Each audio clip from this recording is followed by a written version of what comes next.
Hey, what's going on? You know who it is. It is Bruce Jordan, the Michael Jordan of hotels. Today, I got Jason is in the house, right out of New York, straight out of New York. I'm down here in Orlando, and we're going to be talking about franchises versus boutique hotels, do's and don'ts, what you can't do or and what you can do when you're working with a franchise and you're a franchise versus a boutique hotel. How you doing today? Great. Glad to be here. Thank you. May I ask everybody this question? How did you get in this business? Graduated from Johnson and Wales University, actually to become a pastry chef, and found myself working for Marriott as a line cook. Had a great mentors along the way, and learned the back of the house, then into front of the house, and worked my way through operations into revenue management. So DoubleTree didn't hire you to bake the cookies? No. No, we stopped baking the cookies. We stopped baking the cookies. They wanted an equal amount of chocolate chips in the cookies, and I couldn't keep up with that. I hear that. I hear that.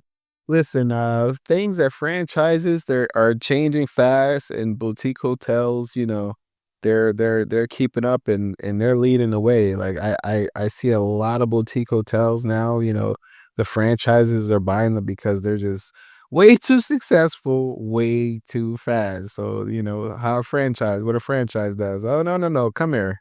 I got you now. Now you're under mine, brother, and now you have to play by our rules. So, what are some of the top 5 things we need to look out for when we're involved in the franchise, when it comes to the rules and regulations versus a boutique hotel? You just said it perfectly. Rules and regulations. And if you are the kind of person or a owner operator that's wants to go rogue, that's not the space for you.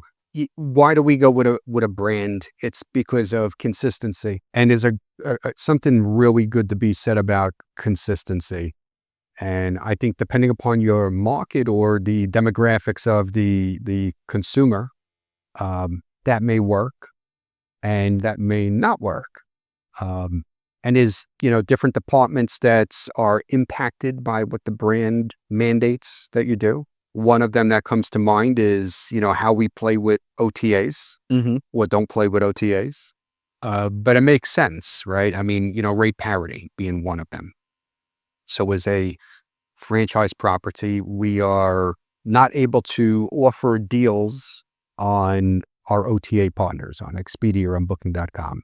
And that's one thing that I really, especially when I look at my franchise invoice and I'm looking at the market segment report and I see the revenue that's coming in from the OTAs and I can see the reservations that are coming in for a franchise. I feel that I should not have to pay franchise fees for OTA revenue because the franchise really didn't have anything to do with that revenue. And I think a lot of owners feel that way. Like if because it's a separate website, it has its own separate marketing that the franchise does not pay for, but still charge you a marketing fee for. And they charge franchise fees on top of that. So I feel like that's a really big headache for a lot of hotel owners, and they still don't understand why they have to pay franchise fees for OTA revenue or even travel agency revenue. Right. And the franchise had nothing to do with that. I mean, it's like the airline crew business too, right? So Yeah. we have hotels where, maybe our sales team, they just booked a huge airline. Great victory for the hotel. We're still paying for that. But it's part of, again, it's part of the deal.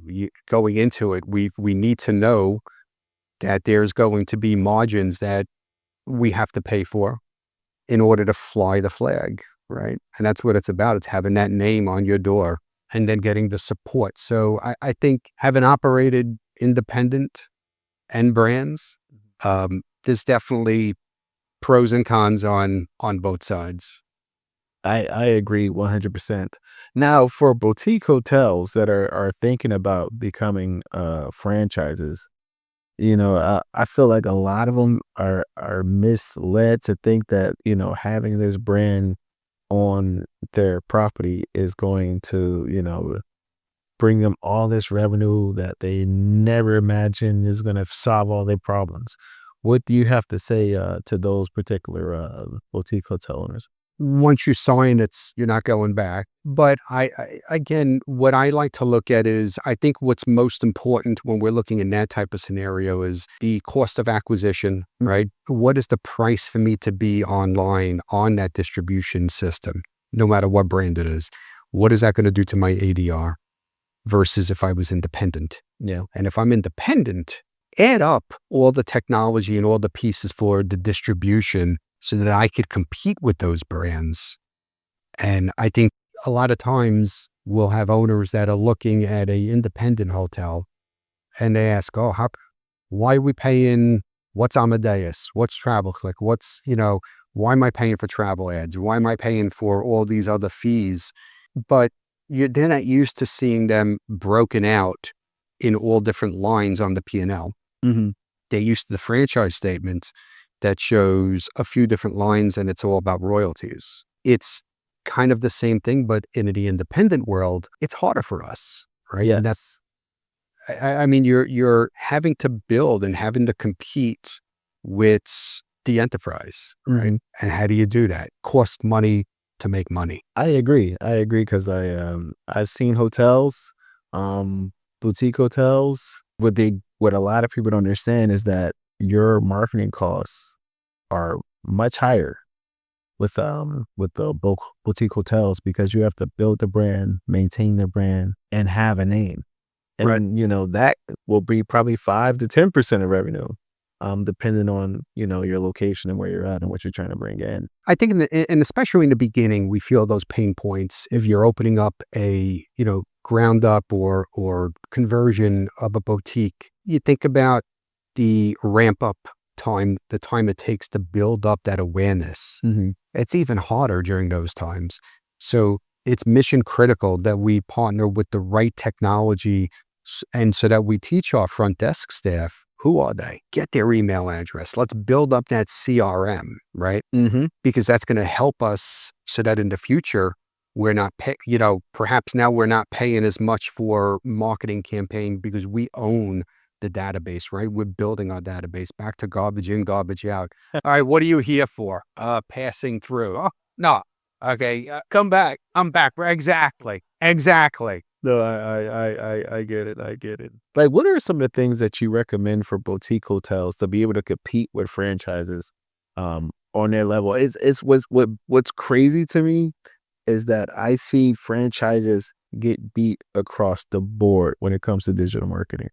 Like, they always are on top of the Google list, and they win with these blog posts, top 5 hotels, top things to do, and I don't see the franchises doing any of that stuff to get to the top. Google business listing is more powerful than anybody thinks. And when you are with a franchise, in the beginning, they may own that listing, and then maybe it comes back to you. It all depends on which partner you're with. But for me, if I own that hotel, I want to own that Google listing myself because if you're not managing it correctly, it's having a significant impact on where you are with the Google 3-pack if you're on there. So if you want the best optimization, you need to really leverage that whole Google listing, Google My Business. You need to be actively involved in it. And I'm a firm believer that whether it's a positive review or a opportunity review, they all need to be replied to, and they need to be replied to very quickly in order to keep the algorithms going. Otherwise, Google will put you to the bottom. And at the same time you're dealing with that, now you're dealing with your OTAs. So it also is about photography. And I think we spoke about that Oh, yeah. earlier. How do you stay optimized, right? Is your photography the same across the board? And that's not an easy thing for people to keep up with, right? So different seasons, different photos, different renovations, different projects, different photos. You need to be able to very, very quickly and efficiently get that high definition, high resolution photo up. And that photo should be the same one on Google, the same one on booking.com, Expedia, and your own website. I think one of the advantages that boutique hotels have over franchise is the listing on Google because for most of us, that listing should be treated like a social media page. Like all everything should be in there. If you're posting on social media, you should be posting similar same content, whether it be videos or photos, on the Google listing. Because a lot of franchises they have so much control over that page Absolutely. that you can't even get up there. But as a boutique hotel, I can post there every day. I could geotag my photos to be in a 5 miles down the road. Yeah, so I still come up in that listing and my in that area and my area. There's so many things I could do that I could never do as a franchise. Absolutely. Absolutely. Speaking of advantages, what are some like the top three advantages that boutique hotels have over franchises that franchises just can't do? You could decide on your own technology partners. Ah, I like that. I Right. like that. You could go with a revenue management system that's is easier Hmm. to navigate. I like that. You could decide on your own property management system. I like that also. And you're not to have to refresh technology and not just, the rooms and everything, which we know we need to do, but refresh technology or the other pieces of the hotel as frequently. We don't have to keep up with the brands, right? One brand doesn't, then the next brand wants to do it. And our owners are writing out checks. Yeah, We need to protect our owners. correct. We work for the owners, not the franchise. And sometimes you're kind of stuck in the middle because franchise wants you to do this. Ownership may not see the value, the return on investment. It's their dollars. How do we protect their dollars? Very important. One of the things that I feel like I'm a other income guy. Like I go into a hotel and I quadruple other income because I know like all the avenues that they don't watch and they don't take to get it. And at the end of the day, it makes a huge difference to the bottom line. And it's usually just a small tweak. And a lot of hotels, they lose money in the booking engine because Yes. there is no upgrade process built into the booking engine. So, what booking engine do you recommend that you've seen works very well with properties for boutique hotels, not Sure. franchise? Sure. So I'm a fan of Synexus, right? They got bought out. Yes, that's how good they were. They got bought out. I'm a huge fan of what they've done, but what I really like about that model is the reporting and the ease of use, right? There's so many different systems out there. When I'm looking at a system, it's not just the cost, right? Ownership, yes, what's the cost, but what's the ongoing cost, Hmm. right? So we need something that's easy to use. We need something that's easy to train people on, right? Staffing continues to change, right? Hmm. Turnover, and reporting, right? And it's got to be something that integrates with what we have, Okay. right? So when I'm looking at a distribution system or I'm looking at a booking engine, those are some of the pieces that I like. I like what Cloudbeds did. Easy off the shelf property management system that has its own booking engine built right into it. And it's got pretty good reporting. I'm also a fan of AutoClerk.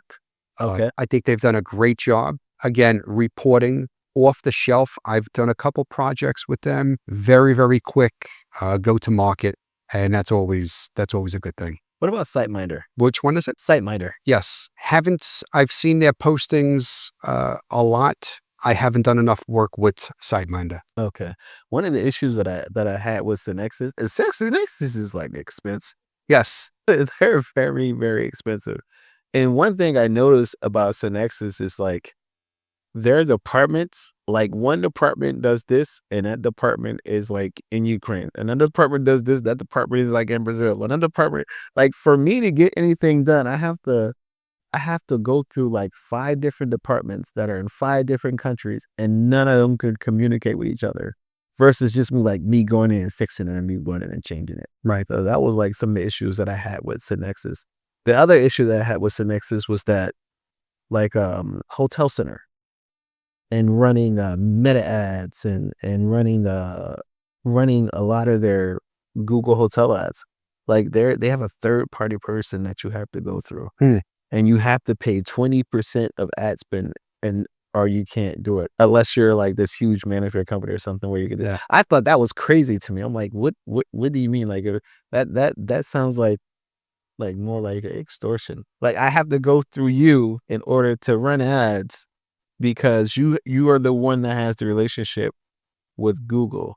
So I thought I was a little when I seen that, and the deeper I dive into Synexus, the more I get frustrated with using it. And then the crazy thing is all that they charge you for every single connection. So if you when you connect to Expedia, when you connect to Booking.com, or you're connecting to anything, when you connect to RMS, they charge you for it. Right. So I'm like, your bill comes out to be, thousands and thousands of dollars when it should only be like, three, four, $500. That's a lot for a small hotel. I've seen that movie before. But you mentioned a relationship with Google and, everybody's, "Oh, it's Google. How do I can't talk to them." You can, right? You gotta know how to do it, and a lot of things are self-serve or self-service, and I think a lot of times what happens is people give up on following the path that's online that says, "Okay, this is how to move the needle in these systems." No Stress Studios out of New York, great company. I've partnered with them before on a website build out and Google listing. Mhm. They did a phenomenal job and they were able to move the needle at an independent hotel that I helped support. And I think they did a great job. And they were actually able to do that very easily and efficiently without, okay, you got to there's an in-between person. We were able to move the needle and get things done very, very well with them. That is fantastic. Can you speak on Google Hotel Center and the changes that's happened and what's to come or Not yet, but okay. there's a lot of talk. I've seen a lot of postings about Google Hotels, and I'm just think there's a lot more coming. Okay. Okay. Perfect. Perfect. Anything else that boutique hotel owners need to know when they're about to consider a franchise? Franchise is great. Franchise been great to me in my career, and I think it all depends on the market, right? So I would look at the market. I would look at how many brands they have in that market and what's coming up. What does the future look like? If I sign with this brand, is it easy for me to put in a case if somebody wants to come into market 5 years? Are they going to be quick to sign the next contracts? Or are they going to help partner with me to get the best um, out of my asset? And then ongoing support. We pay franchises a lot of money, and a lot of times ownership will ask, "Well, what are we paying for? Right? What's this line item?" We need to be able to articulate and understand what those monthly fees are. Ask in advance, what's the breakdown, right? Don't just show me the statement, but I want to know line by line, what did this really give me? And so that you understand. And then let's talk about revenue management support. Let's talk about technology support. What does your tech stack look like and what changes do you see happening? Okay, and what's your budget look like for 2026, right? Every year, the franchises will publish in advance what their projected expenses, CapEx expenses, different things that are going to come up that are not negotiable. I would look at that. I would look at how I'm operating as a boutique independent and see what my trajectory looks like. Am I at the point where I could still continue to raise rates without having to do that refresh, without maybe having to put that flag? Or do I need that flag? And then am I able to sustain knowing that, yes, I'll have a great flag, a great partner, but what is that going to bring to my net? How does that impact my net operating income? Because we could talk top line all day, Mhm. but we have to price for profit. And if we cannot profit, we may be better just staying independent. I agree 100% because those bills for most of us, those franchise bills are more than our mortgage. They're expensive. So that's something that you definitely want to think about before you make a decision. And all money isn't good money, especially key money. Because that contract is not going anywhere. and you're gonna be locked into that That's right. to that contract, and you're gonna have to pay to get out. So yeah, I agree with you on that one. Liquidated damages. Yeah, you don't. Well, you definitely want to stay away from the liquidated damages because that is just crazy within itself. But how can everybody get in touch with you? It's Jason DiAgostino. I'm on LinkedIn. Look forward to speaking with you. Please feel free to reach out, direct message me on LinkedIn, or email me at jasondagostino@outlook.com. All right, and thank you for joining us for another episode. This is Bruce Short and the Michael Jordan Hotels signing out. Hey, what's going on? It's Bruce Short, the Hotel Revenue Expert. I just want to take a quick second to thank you for watching this video. If you could just do us a big favor and just subscribe to the channel. We have a lot more videos like this, more information, great information about hotels. I'm also the author of the Hotel Revenue Bible. You can get that book on hotelrevenuebible.com. And we are here to answer all your questions. So if you have any questions, just shoot us a quick text at 321-321-2002. That's 321-321-2002. And you can book a revenue call. Go to hotelrevenuecall.com and we can answer any and all your questions. Just make an appointment with me. You'll do one-on-one with me. You'll be able to do one-on-one with me, and we could go ahead and get all your questions answered and see if you have any revenue issues that needs to be resolved. Talk to you soon. Thank you again. Hit that subscribe button. We really appreciate you.